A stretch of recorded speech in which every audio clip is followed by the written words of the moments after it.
1450 বছর আগে আরেকজন ব্যক্তি ছিল, যার নাম হলো আব্দুল্লাহ ইবনে উবাই ইবনে সালুল, যার নামটা ইতিহাসের পাতায় লিখতে গেলে এখন আগে লেখা হয় মুনাফিক সর্দার আব্দুল্লাহ ইবনে উবাই ইবনে সালুল, যার চেহারাটা ছিল নবীর মতো, পাগড়ি পরত নবীর মতো, জুব্বা পরত নবীর মতো, নবীজির সাথে দাঁড়ায়া একই কাতারে নামাজ আদায় করত, মাঝে মাঝে নবীজির সাথে দস্তরখানে খাবারও খাইতো। وَإِذَا لَقُوا الَّذِينَ آمَنُوا قَالُوا آمَنَّا,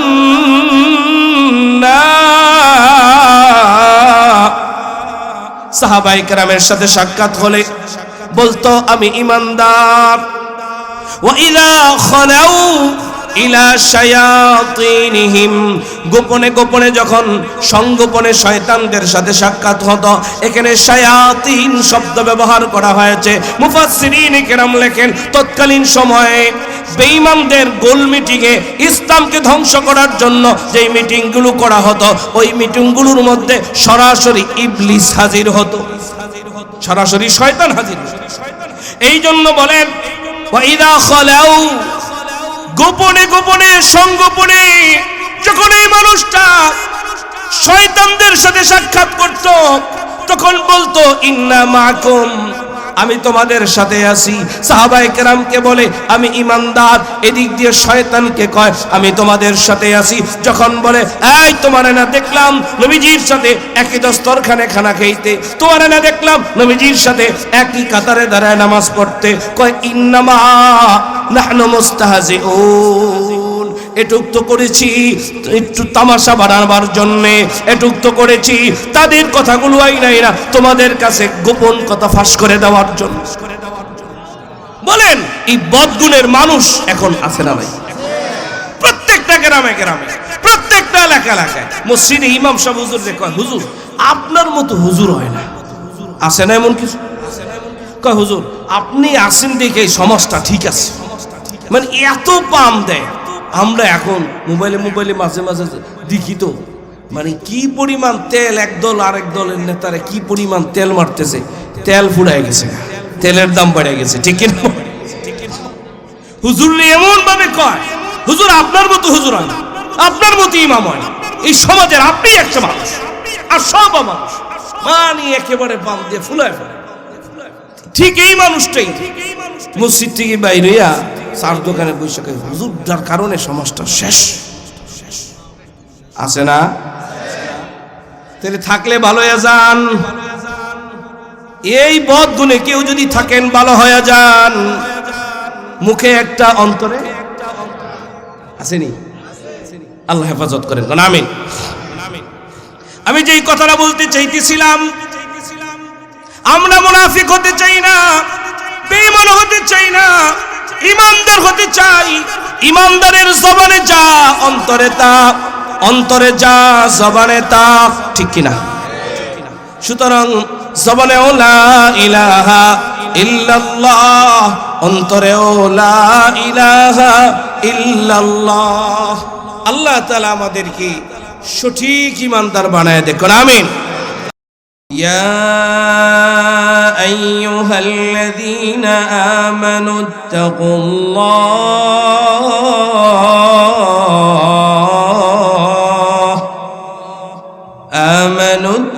الله وقولوا قولا سديدا يصلح لكم أعمالكم ويغفر لكم ذنوبكم ومن يطع الله ورسوله فقد فاز فوزا عظيما। الله رب العالمين ইরশাদ করেন ইয়া আইয়ুহাল্লাযীনা আমানুত্তাকুল্লাহ, হে ঈমানদারগণ, ইত্তাকুল্লাহ ওয়া কুলু কওলান সাদীদা, ঈমানদারদেরকে ডাক দিয়ে দুইটি কথা বলেছেন। কয়টি? দুইটি। এই দুইটি কথাকে আমরা শর্ত হিসেবে নিতে পারি। ইমানদারদেরকে ডাক দিয়ে আল্লাহ তাআলা দুইটি শর্ত দিয়েছেন। বলেন কয়টি শর্ত?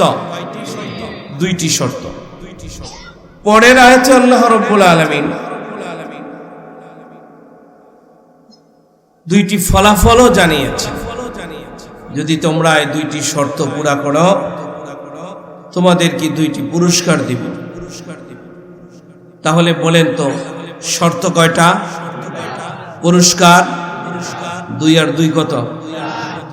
এই দুই চারটা কথা, এই চারটা কথা। শর্ত দুইটা আর ফলাফল দুইটা, পুরস্কারের কথা দুইটা।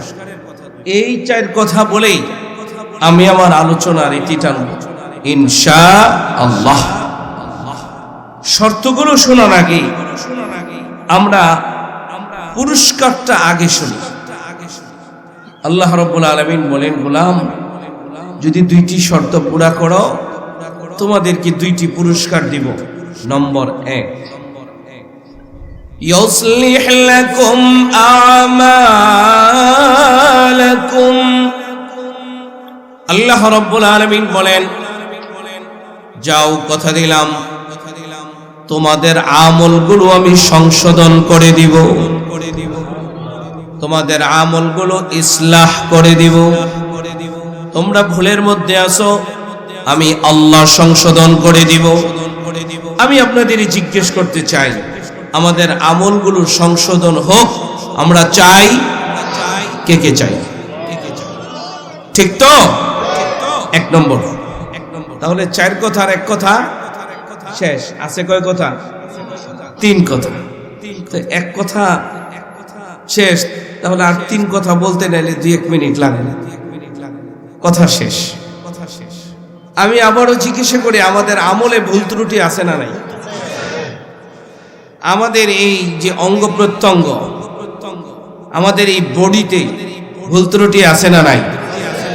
হাতে গুণা, পায়ে, চোখে, কানে, দিলে, দেমাগে, চলার পথে, বলার পথে, ঘরে বাহিরে, বাজারে, বন্দরে, এমনকি মসজিদের ভিতরে আমরা বসি সওয়াব নেকি অর্জনের জন্য, সেখানে বসেও আমাদের গুনাহ হয়।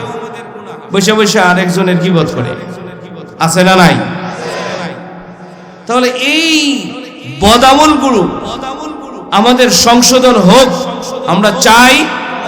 করে দিবেন কে? শর্ত কয়টা? 2টা। 2 নম্বরে আল্লাহ রাব্বুল আলামিন বলেন, ওয়ায়াগফির লাকুম যুনুবাকুম।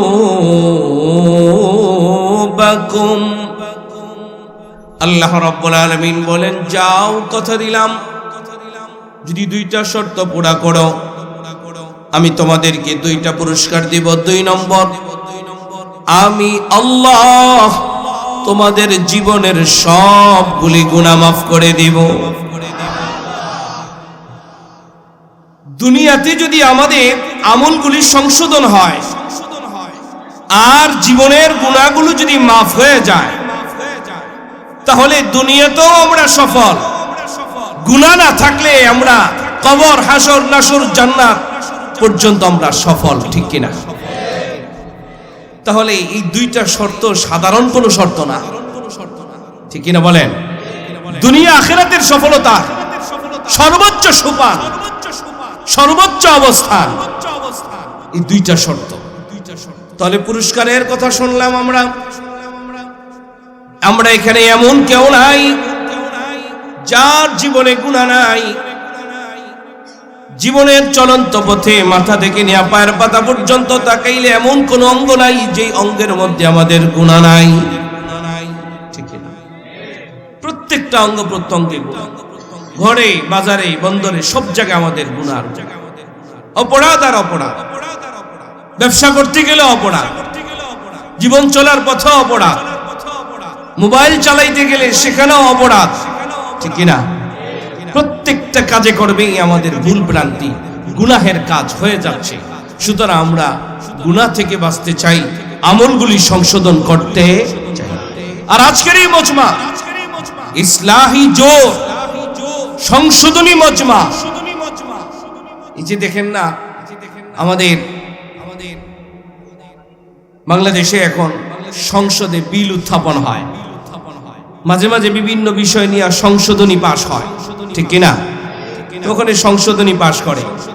আমরা আমাদের জীবনের সংশোধন আজকের এই মাহফিল থেকে পাশ করতে চাই, পাক্কা আদা করতে চাই। কে কে রাজি আছে? ইনশাআল্লাহ রাজি থাকলে হাত উঠান, আর রাজি না থাকলে হাত নামান। সংসদে বলে রাজি থাকলে হা বলুন, রাজি না থাকলে না বলুন, ঠিক কিনা? আপনারা রাজি? রাজি? আল্লাহ কবুল করেন। তাহলে ফলাফল দুইটা, পুরস্কার দুইটা আমরা শুনে ফেললাম। বলেন তো 1 নম্বর পুরস্কার কি? আমল সংশোধন। বলেন 1 নম্বর ফলাফল কি? 2 নম্বর গুনাহ মাফ। ভুলে গেছেন, মুখস্থ করাই দিলাম তো। 1 নম্বর, 2 নম্বর। এখানে বয়ান শুনছেন যাতে করে কালকে 4 দোকানে বসে বসে বয়ান আরেকজনের শুনাইতে পারেন, মুখস্থ করতে হবে। এটা ক্লাস, গতানুগতিক মাহফিল এটা না, একটু ব্যতিক্রম, একটু ব্যতিক্রম। বুজুর্গদের মজমা একটু ব্যতিক্রম হয়, ঠিক কিনা? মুখস্থ করে সবক মুখস্থ করাইলাম। বলেন পুরস্কারের 1 নম্বর আমল সংশোধন, পুরস্কারের 2 নম্বর গুনাহ মাফ। এই দুইটা কি আমাদের দরকার? কি পরিমাণ দরকার? কি পরিমাণ দরকার? মাছের জন্য পানি যেমন দরকার, ঠিক কিনা? দেহের জন্য বডি ছাড়া যেমন দেহ বিকল, আমাদের মাথা যতটুকুন দরকার তার চাইতে বেশি দরকার, ঠিক কিনা বলেন? এতটা জরুরি। আমরা এবার শর্তে চলে যাই। আল্লাহ রাব্বুল আলামিন যাদেরকে শর্ত দিলেন তাদেরকে ডাক দিলেন। শর্ত দুইটা কাদের জন্য দিলেন? তাদেরকে ডাক দিলেন। আল্লাহ রাব্বুল আলামিন ডাক দিয়ে বলেন, ইয়া আইয়ুহাল্লাযীনা আমানুত্তাকুল্লাহ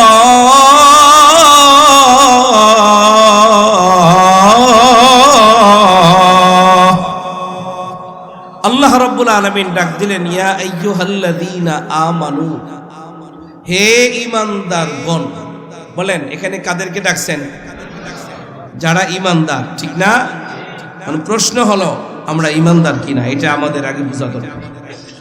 যদি ঈমানদার হয়ে থাকি তাহলে আল্লাহ আমাদেরকে ডাকছেন, ঠিক কিনা? আর যদি ঈমানদার না হয়ে থাকি তাহলে নিয়ত করে ফেলাই ঈমান আইনা আল্লাহর ডাকের মেজদাক হব ইনশাআল্লাহ। তাহলে ঈমান কাকে বলে এটা আমাদের আগে জানার দরকার। তাহলে এই শর্ত পুরা করা আমাদের জন্য সহজ হবে। কারণ শর্ত দুইটা ঈমানদারের জন্য। বলেন শর্ত দুইটা কাদের জন্য? ঈমানদারের জন্য। আল্লাহ রাব্বুল আলামিন ঈমানদার বইলা যে ডাক দিবেন, আরেক আয়াতে আল্লাহ রাব্বুল আলামিন ঈমানদারদেরকে বন্ধু বলছেন। ঈমানদাররা কার বন্ধু? আল্লাহর বন্ধু। আল্লাহ রাব্বুল আলামিন বলেন, আল্লাহু ওয়ালিয়ুল্লাযীনা আমানু, আল্লাহ বন্ধু যারা ঈমানদার তাদের। বলেন ঈমানদারদের বন্ধু কে? বন্ধু বন্ধু চিনা যায় বিপদে পড়লে, বিপদ ছাড়া বন্ধু চিনা যায় না। বিপদে পড়লে বোঝা যায় আসল বন্ধু আর নকল বন্ধু, ঠিক কিনা বলেন? করোনা মহামারীর সময় চিনা গেছে, বাপ সন্তানের কাছে যায় না, সন্তান বাবার কাছে যায় না, মা সন্তানের কাছে যায় না, সন্তান মার কাছে যায় না। আসল বন্ধু বোঝা যাবে বিপদে পড়লে কিয়ামতের ময়দানে। আসল আর নকল কিয়ামতের ময়দানে বোঝা যাবে। আল্লাহ তাআলা সূরা আবাসার মধ্যে বইলাও দিবেন, একজন আরেকজন থেকে পলায়ন করবে, পরিচয় দিবে না, মা সন্তানের পরিচয় দিবে না, ভাই ভাইয়ের পরিচয় দিবে না। আল্লাহ রাব্বুল আলামিন বলেন, ইয়াউমা ইয়াফিরুল মারউ মিন আখিহি ওয়া উম্মিহি ওয়া আবিহি ওয়া সাহিবাতিহি ওয়া বানিহি। কেউ কারো পরিচয় দিবে না, মা সন্তানের পরিচয় দিবে না, ভাই ভাইয়ের পরিচয় দিবে না, বোন বোনের পরিচয় দিবে না। আল্লাহ রাব্বুল আলামিন আরেক আয়াত ইরশাদ করেন, ওয়াত্তাকু ইয়াওমান লা তাজজি নাফসুন আন নাফসিন শাইআ ওয়া লা ইউকবালু মিনহা আদলুন ولا تنفعها شفاعة ولا هم ينصرون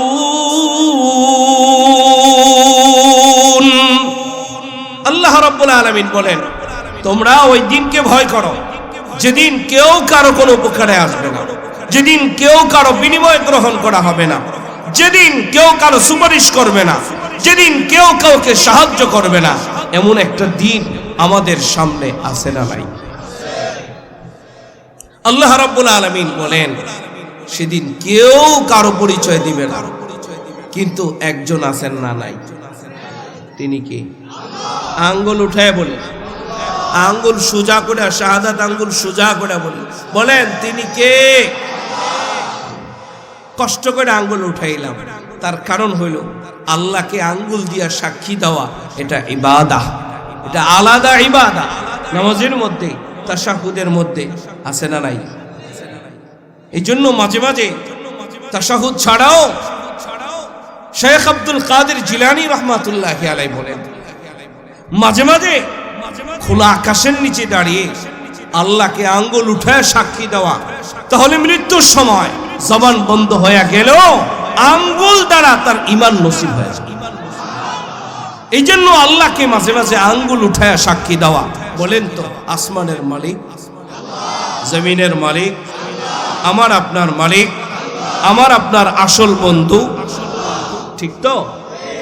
আল্লাহ রাব্বুল আলামিন আরেক আয়াতে ইরশাদ করেন আলা ইন্না আউলিয়া আল্লাহ লা খাউফুন আলাইহিম ওয়া লা হুম ইয়াহজানুন। এক আয়াতে বললেন ঈমানদার যারা, আল্লাহর বন্ধু তারা। এই আয়াতে বললেন ও বন্ধুরা জানিয়া রাখো। এক আয়াতে বলেন বন্ধু, আরেক আয়াতে বলেন বন্ধুরা। সুবহানাল্লাহ বলেন। তার মানে একা একা যখন আল্লাহর সিজদা দেয় তখন কয় বন্ধু, আবার যখন সবাই একসাথে হয়ে যায় তখন বন্ধুরা বলে ডাক দিয়া কত সুন্দর অভয় বাণী দেয়, তোমাদের কোনো চিন্তা নাই, তোমাদের কোনো ভয়। বলেন আমাদের একজন বন্ধু আছেন, তিনি কে? আমাদের কোনো ভয় আছে, চিন্তা আছে, টেনশন আছে? তাহলে আল্লাহ তাআলা এই আয়াতে বন্ধু বলে ডাক দিয়েছেন। শুধু বন্ধু বলে ডাক দেন নাই, বিপদে পড়লে যে তিনি রক্ষা করেন সেই কথাটাও বলে দিয়েছেন।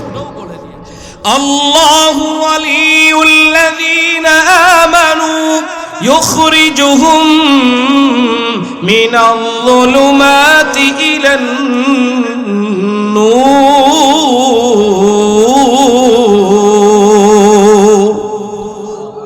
আল্লাহ রাব্বুল আলামিন বলেন যাও ঈমানদার যারা, আমি আল্লাহর বন্ধু তারা, আমি আমার বন্ধুদেরকে কথা দিলাম যদি অন্ধকারে পড়ে যায়, বিপদে পড়ে যায়, চোখ দিয়ে গুনাহ হয়ে যায়, হাত দিয়ে গুনাহ হয়ে যায়, কান দিয়ে গুনাহ হয়ে যায়, চলার পথে যদি অন্ধকারে পড়ে যায়, আল ইসমু জুলমাতুন, গুনাহ হইল অন্ধকার, গুনাহ হইল অন্ধকার, গুনার সাগরে যদি হাবুডুবু খেয়ে ফেলে, যদি একটুবার আমাকে ডাক দেয়, আমার কাছে তওবা করে, আমি সাথে সাথে তারে মাফ করে ইখরিজুহুম মিনাজ যুলুমাতি ইলান নূর, আমি আল্লাহ তাকে আলোতে উঠায় নেই।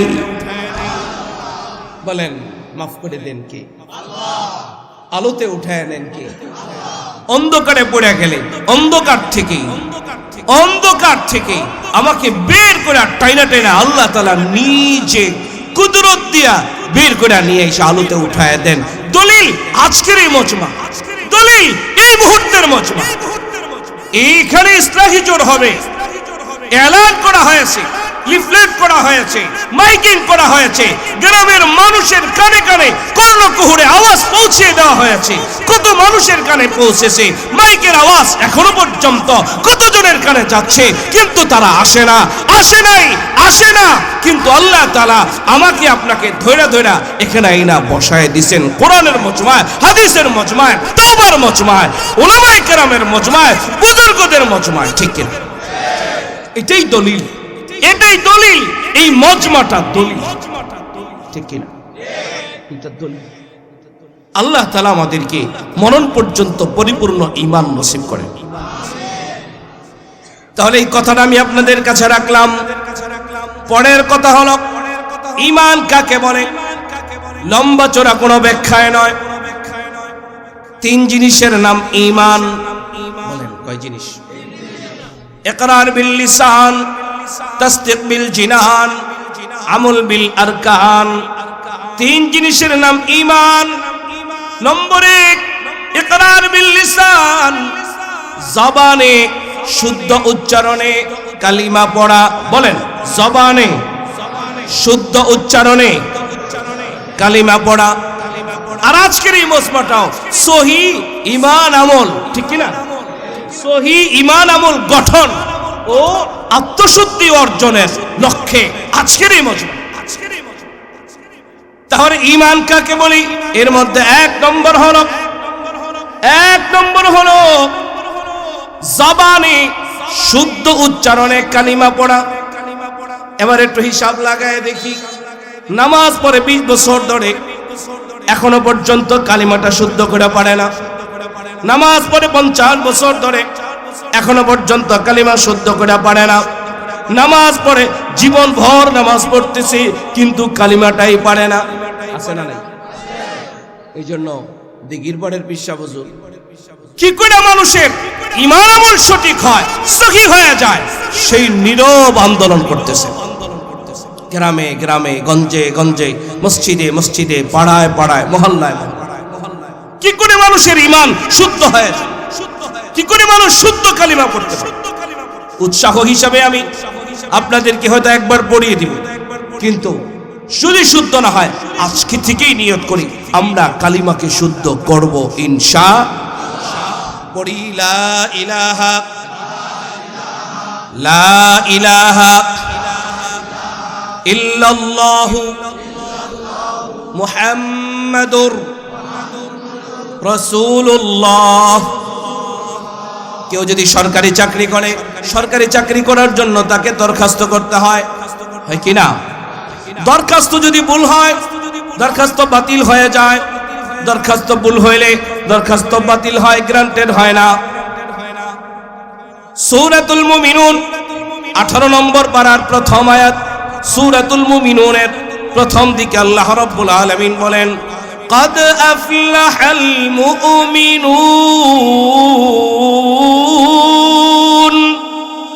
الذين هم في صلاتهم خاشعون। আল্লাহ রাব্বুল আলামিন বলেন মুমিন বান্দা বান্দি সফল হয়েই গেছে, মুমিনরা সফল। যদি মুমিন হয়ে যায়, মুমিনের জন্য তার পরের ডিউটির নাম নামাজ। বলেন একজন মুমিনের জন্য ঈমানের পরের ডিউটির নাম কি? আল্লাহ রাব্বুল আলামিন বলেন আল্লাযীনা হুম ফি সালাতিহিম খাশিউন, বিনয়ের সাথে নামাজ পড়ে যারা সফল তারা। প্রথম বললেন ঈমান দার বান্দা বান্দি সফল। দ্বিতীয় আয়াতে বলতেছেন বিনয়ের সাথে নামাজ পড়ে যারা সফল তারা। তার মানে ঈমানের সাথে সাথে নামাজ, ঠিক কিনা? ঈমান ছাড়া নামাজের দাম নাই। ঈমান ছাড়া নামাজের কোনো দাম আছে? এখন হিসাব কষা দেখেন, দরখাস্ত যদি বাতিল হয়ে যায়, সরকারি চাকরি করার জন্য দরখাস্ত করেছে ভুল ভ্রান্তিতে ভরা, তার জন্য ডিউটি নাই। বলেন তার জন্য ডিউটি নাই। এখন তো ঈমানদার দাবি করেও যদি আমাদের ঈমান ঠিক না থাকে, আমাদের আমলগুলোর মূল্যহীন হয়ে যাবে, ঠিক না? বলেন তাহলে আমলকে দামি বানাবার জন্য ঈমান ঠিক করার দরকার আছে না নাই? আল্লাহ তাআলা আমাদেরকে তৌফিক দান করুন। আমি বুঝাইতে পারছি কিনা আমি জানি না। বুঝছেন? বুঝলে হাকন, না বুঝলে না কোন। কে কে বুঝছেন দেখি? ঠিক তো? তাহলে তো আর বেশি কথার দরকার নেই। তাহলে বলেন কালিমাটা শুদ্ধ করার দরকার। ওই পিছনে যুবকদের দরকার নাই যারা বসে বসে হাসে আর কথা কয় আর মোবাইল টিপে। বন্ধ করো মোবাইল। মোবাইল এখন বন্ধ, মোবাইল এখন চলবে না। আশরাফ আলী থানভী, ইমাম গাজ্জালী রহমাতুল্লাহি আলাইহির কথা, আমার শাইখ মুর্শিদ হযরত মাওলানা আলী আহমদ চৌধুরী পীর সাহেব মাদারীপুর, উনি এই বয়ানটা সব জায়গায় বলেন। ইমাম গাজ্জালী রহমাতুল্লাহি আলাইহির একটা বরাত দিয়ে একটা কথা বলেন, যে বয়ান শুনতে হয় চোখ দিয়ে, কান দিয়া না। বয়ান শুনতে হয় কি দিয়া? চোখ দিয়া। উনি অনেকগুলো কারণ বর্ণনা করছেন, এর মধ্যে একটা কারণ হলো এই, মানুষের চোখের দৃষ্টি যেদিকে যায় মানুষের শ্রবণ শক্তি সেদিকে যায়। এই জন্য চোখ দিয়া বয়ান শুনলে এটা হেদায়েতের জন্য ফয়সালা হয়। চোখ দিয়ে বয়ান না শুনলে কিছু শুনবে কিছু শুনবে না, হেদায়েতের পরিবর্তে পথভ্রষ্টতা আসে। এই জন্য মোবাইল বন্ধ, এদিক সেদিক মনোযোগ বন্ধ, এদিকে তাকান। আমি তো এখন একটু ট্রেনিং করাইলাম, কোর্স করাইতেছি, কিন্তু হুজুর এসে যাতে এই কোর্স সম্পন্ন পায়, ঠিক আছে না ইনশাআল্লাহ? হুজুর এসে যাতে সকলকে একেবারে হুজুরের দিকে মনোনিবেশ পায়। আর অল্প সময়, কারণ হলো 4 কথার 3 কথা, 2 কথা শেষ। কয় কথা আছে? 2 কথা আছে।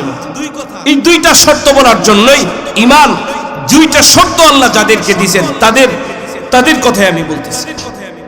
1 নম্বর শর্ত বলেন, বলি নেই তো কেমনে বলবেন? যাদেরকে শর্ত দিয়েছেন তাদেরকে যা বলে ডাক দিয়েছেন সেটা হলো ঈমানদার। আর ঈমান 3 জিনিসের নাম। 1, জবানে শুদ্ধ উচ্চারণে কি পড়া? কালিমা পড়া। পড়বেন তো? নম্বর 2, তাসদিক বিল জিনান, অন্তরে বিশ্বাস করা আল্লাহ ছাড়া কোনো ইলাহ নাই, হযরত মুহাম্মদ মুস্তাফা সাল্লাল্লাহু আলাইহি ওয়াসাল্লাম আল্লাহর বান্দা ও রাসূল, এই কথার বিশ্বাস অন্তরে করা, ঠিক কি না? যদি বলেন অন্তরে মানি, জবানে স্বীকার করি না, অন্তরে বিশ্বাস করে কিন্তু জবানে স্বীকৃতি দেয় না, এমন ব্যক্তির নাম হলো কাফের। বলেন এমন ব্যক্তির নাম কি? জবানে স্বীকৃতি দেয় কিন্তু অন্তরে বিশ্বাস করে না, এমন ব্যক্তির নাম হলো মুনাফিক। বলেন আমরা কি মুনাফিক হতে চাই? কাফের। তাহলে মুখেও লা ইলাহা ইল্লাল্লাহ, অন্তরেও লা ইলাহা ইল্লাল্লাহ, লা ইলাহা ইল্লাল্লাহ, লা ইলাহা ইল্লাল্লাহ, লা ইলাহা ইল্লাল্লাহ, লা ইলাহা ইল্লাল্লাহ। মুখেও লা ইলাহা ইল্লাল্লাহ, অন্তরেও লা ইলাহা ইল্লাল্লাহ, এর নাম ঈমান। বলেন এর নাম কি? দলিল হিসেবে যদি আমরা 1450 বছর আগে চলে যাই, নবী আলাইহিস সালাতু ওয়াস সালামের যুগে একজন ব্যক্তি ছিল যার নাম হলো আবু জাহাল। বলেন নাম কি? তার আসল নাম কিন্তু আবু জাহাল নয়, নাম হলো আবুল হিকাম। ইতিহাসের পাতায় মূর্খের বাবা, কিন্তু তার নাম হলো জ্ঞানীর বাবা। মক্কার মধ্যে সবচেয়ে বড় লিডারের নাম, মক্কার মধ্যে সবচেয়ে বড় শিক্ষিত ব্যক্তির নাম, মক্কায় সবচেয়ে বড় রাজনীতিবিদের নাম আবু জাহাল। আসল নাম আবুল হিকাম, ছিল জ্ঞানীর বাবা, হইছে কিসের বাবা? মূর্খের বাবা। কেন? তার কারণ কি? এই আবু জাহালের মনে বিশ্বাস ছিল আসমানের মালিক আল্লাহ, জমিনের মালিক আল্লাহ। এই আবু জাহালের মনে মনে বিশ্বাস ছিল বাতিজা মুহাম্মদ সত্য নবী, ঠিক কিনা? কিন্তু জবানে স্বীকৃতি দেয় নাই, জবানে স্বীকৃতি দেয় নাই, কাফের। বিস্তারিত বললাম না, এতটুকুন বললাম। 1450 বছর আগে আরেকজন ব্যক্তি ছিল যার নাম হলো আব্দুল্লাহ ইবনে উবাই ইবনে সালুল, যার নামটা ইতিহাসের পাতায় লিখতে গেলে এখন আগে লেখা হয় মুনাফিক সর্দার। আব্দুল্লাহ ইবনে উবাই ইবনে সালুল, যার চেহারাটা ছিল নবীর মতো, পাগড়ি পরত নবীর মতো, জুব্বা পরত নবীর মতো, নবীজির সাথে দাঁড়ায়া একই কাতারে নামাজ আদায় করত, মাঝে মাঝে নবীজির সাথে দস্তরখানে খাবারও খাইতো। وَإِذَا لَقُوا الَّذِينَ آمَنُوا قَالُوا آمَنَّا, সাহাবায়ে কেরামের সাথে সাক্ষাৎ হলে বলতো আমি ঈমানদার। وَإِذَا خَلَوْا ইলা শায়াতিনহিম, গোপনে গোপনে যখন সংগোপনে শয়তানদের সাথে সাক্ষাৎ হতো, এখানে শায়াতিন শব্দ ব্যবহার করা হয়েছে। মুফাসসিরিন কেরাম লেখেন তৎকালীন সময়ে বেঈমানদের গোল মিটিংয়ে ইসলামকে ধ্বংস করার জন্য যেই মিটিংগুলো করা হতো, ওই মিটিংগুলোর মধ্যে সরাসরি ইবলিস হাজির হতো, সরাসরি শয়তান হাজির হতো। এই জন্য বলেন ওয়াইদা খালাউ, গোপনে গোপনে সংগোপনে যখন এই মানুষটা শয়তানদের সাথে সাক্ষাৎ করত, তখন বলতো ইন্না মাকুম, আমি তোমাদের সাথে আছি।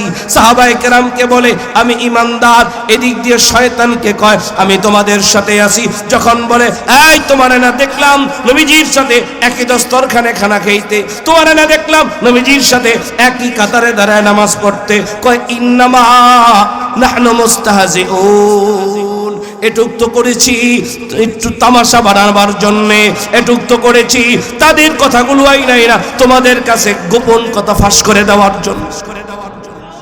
বলেন এই বদগুণের মানুষ এখন আছে না নাই? প্রত্যেকটা গ্রামে গ্রামে, প্রত্যেকটা এলাকা এলাকায় মসজিদে ইমাম সাহেব হুজুর যে কয় হুজুর আপনার মতো হুজুর হয় না, আছে না এমন কিছু? কয় হুজুর আপনি আসেন দেখে এই সমাজটা ঠিক আছে, মানে এত পাম দেয়। আমরা এখন মোবাইলে মোবাইলে মাঝে মাঝে দেখি তো, মানে কি পরিমাণ তেল একদল আরেক দলের নেতারা কি পরিমাণ তেল মারতেছে, তেল ফুরায় গেছে, তেলের দাম বেড়ে গেছে, ঠিক না? হুজুর এমন ভাবে কয় হুজুর আপনার মতো হুজুর হয় না, আপনার মতো ইমাম হয় না, এই সমাজের আপনি একটা মানুষ আর সব মানুষ, মানে একেবারে পাম দিয়ে ফুলায় ফেলে। ঠিক এই মানুষটাই মসজিদ থেকে বাইরে চার দোকানে বসে হুজুর, যার কারণে সমাজটা শেষ আছে না? তাহলে থাকলে ভালো হয়ে যান, এই বদ গুণে কেউ যদি থাকেন ভালো হয়ে যান। মুখে একটা অন্তরে আসেনি, আল্লাহ হেফাজত করেন, আমিন। আমি যেই কথাটা বলতে চাইতেছিলাম, আমরা মুনাফিক হতে চাই না, বেঈমান হতে চাই না, ইমানদার হতে চাই। ইমানদারের জবানে যা অন্তরে তা, অন্তরে যা জবানে তা, ঠিক কিনা?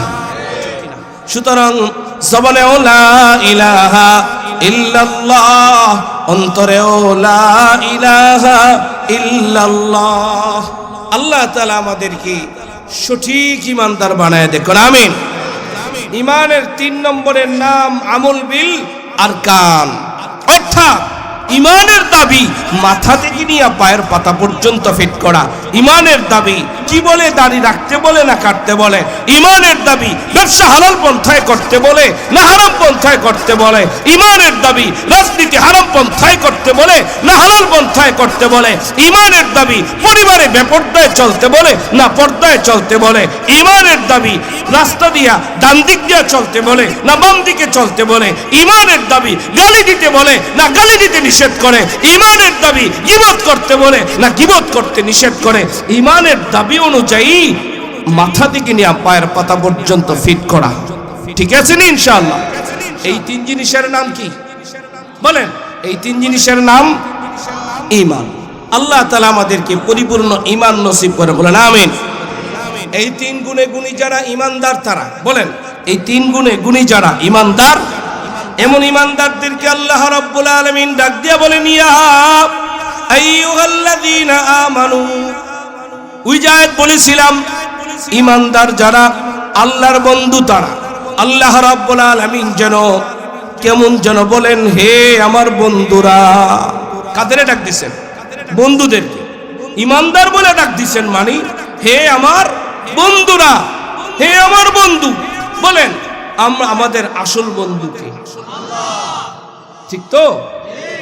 আল্লাহ রাব্বুল আলামিন ডাক দিয়া বলেন 2টা শর্ত দিলাম, যদি পুরা করো 2টা পুরস্কার দিব। 1 নম্বর পুরস্কার তোমাদের আমলগুলো সংশোধন করে দেব। 2 নম্বর পুরস্কার তোমাদের জীবনের গুনাহগুলো মাফ করে দেব। 1 নম্বর শর্ত ইত্তাকুল্লাহ,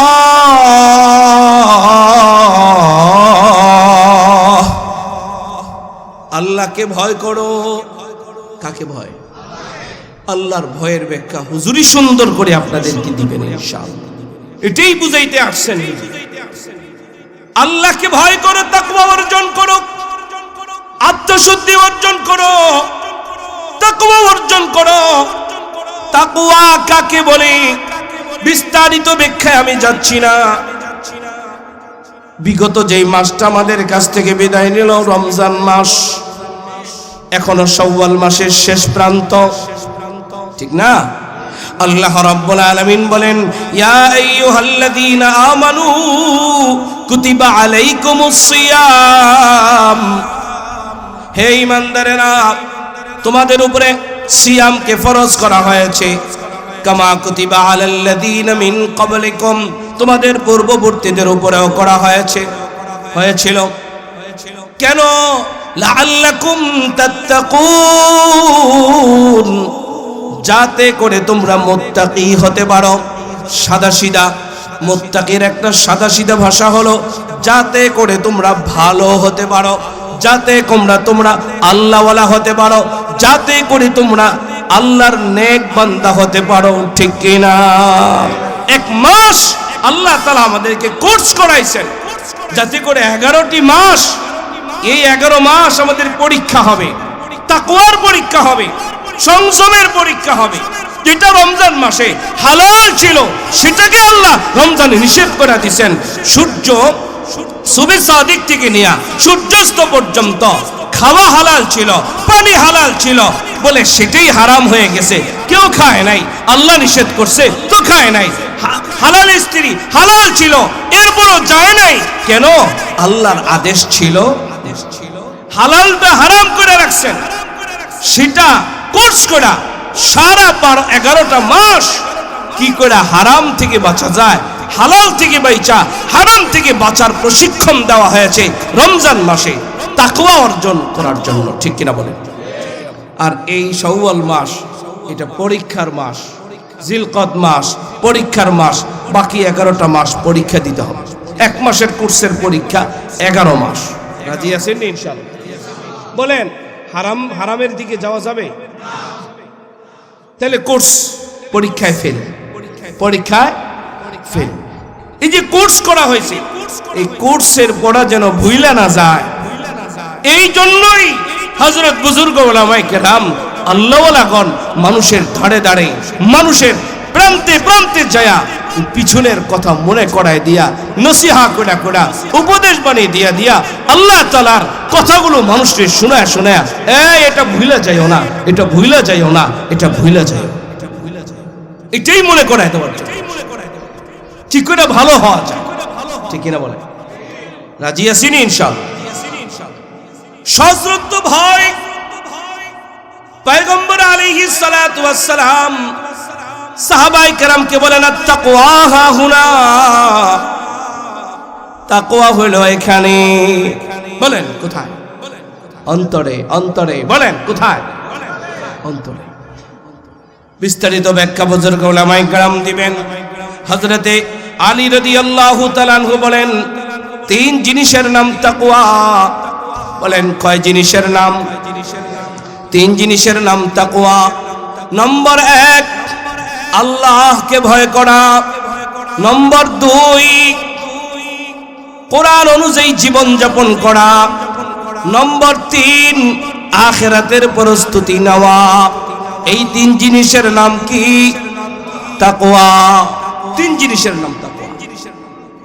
এই জন্য আমরা আমাদের জীবনে কোরআন হাদিস অনুযায়ী জীবন যাপন যদি করি তাহলে তাকওয়া অনুযায়ী করলাম, ঠিক কিনা?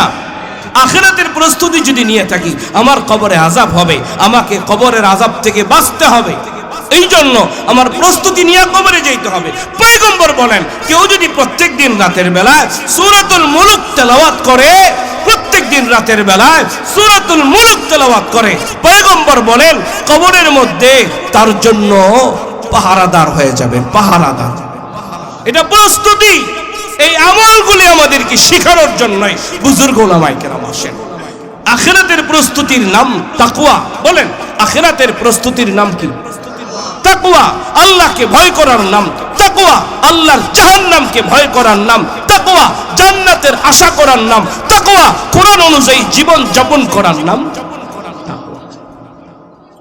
যাই হোক, আল্লাহ রাব্বুল আলামিন বলেন দুই শর্তের এক নম্বর শর্ত হলো যারা আল্লাহকে ভয় করে তাকওয়া অর্জন করে আল্লাহ রাব্বুল আলামিন বলেন আমি তাদেরকে দুইটা পুরস্কার দেই, আমলগুলি সংশোধন করে দেই, তার জীবনের গুনাহগুলো মাফ করে দেই।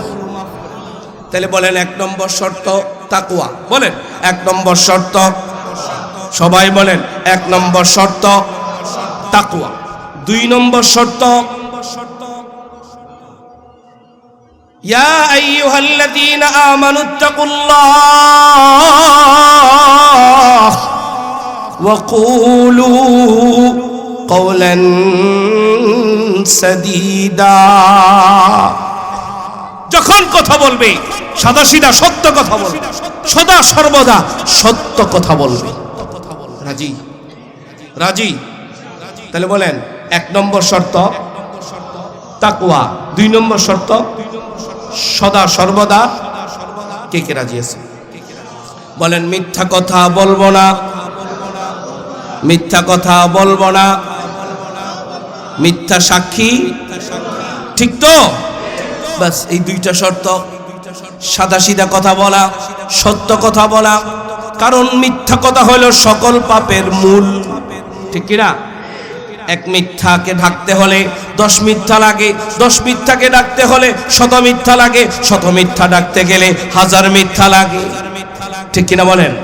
এই জন্য মিথ্যা কথা, মিথ্যার সাথে কোনো আপোষ নাই।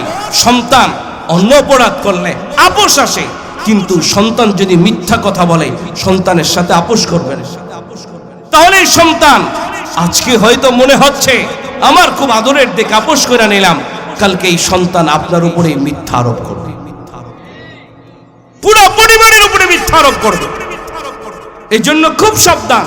মিথ্যা এমন এক পাপ, মিথ্যার পাপে পুরা গ্রাম বরবাদ হয়ে যায়, মিথ্যার পাপে পুরা পরিবার নষ্ট হয়ে যায়, মিথ্যার পাপে বলে পুরা রাষ্ট্র পর্যন্ত বিনাশ হয়ে যায়।